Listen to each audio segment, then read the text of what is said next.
విదేశాల్లోనూ వినాయక చవితి వేడుకలను తెలుగు ప్రజలు ఘనంగా జరుపుకుంటున్నారు. మలేషియాలో గణేష్ నిమజ్జన వేడుకలు వైభవంగా నిర్వహించారు.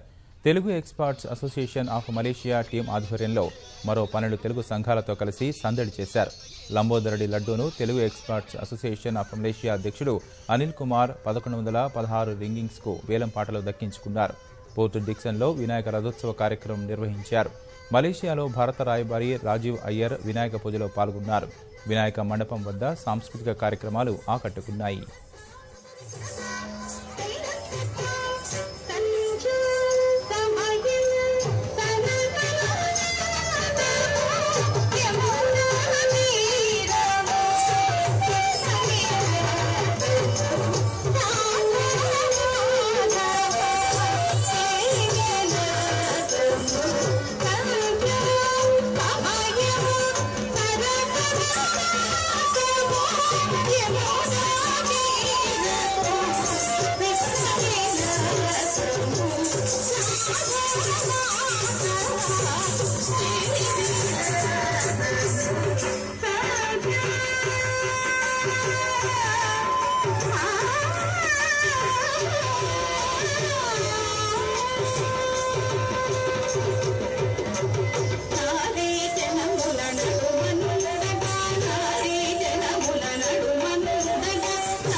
కళ్యాణ్ గారి ఒకటోసారి 450 రింగిట్లో ప్రసిద్ధమైనటువంటి గణేష్ 5 కేజీలు